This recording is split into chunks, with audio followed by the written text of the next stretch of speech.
Now, to go further into the roster, our senior NBA insider Adrian Wojnarowski is here. Woj, how high is the Pelicans front office on this roster right now?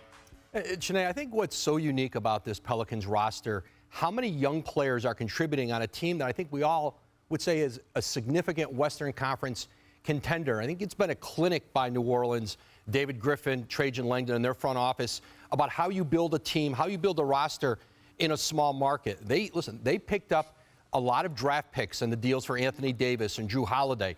But it's one thing to get picks. It's another thing to nail them the way that New Orleans has Trey Murphy, Jose Alvarado, who was undrafted, Herb Jones, Najee Marshall, and, of course, Dyson Daniels this year. To have that many young, inexpensive players who are contributing and to have a coach in Willie Green who's playing them, who's developing them, and then you look at what C.J. McCollum and Larry Nance brought to this team. I think it's so impressive what C.J. McCollum has done. He had an outsized role with this team last year when they needed him to score, when they needed him to put up numbers to drive this team into the postseason. And now you see C.J. McCollum playing a different role with this group. I think that speaks to his leadership. But on any given night, if you need C.J. to go for 30, he can do that still. Yeah, Ramona, what have you seen with the Pelicans? I mean, they're not even as good as they're going to be yet. I mean, they have incredible depth, right? And you have the three main guys have only played 10 games together. And when you don't see what Brandon Ingram and Zion Williamson can do together, you can use your imagination, right? Because the way they want to play is Zion handling the ball early in the clock.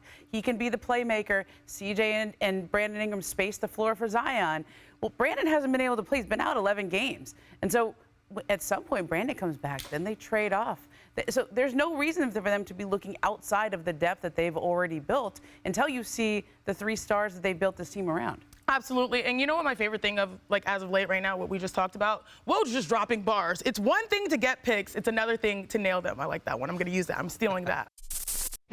Thanks for watching ESPN on YouTube. For live streaming sports and premium content, subscribe to ESPN+.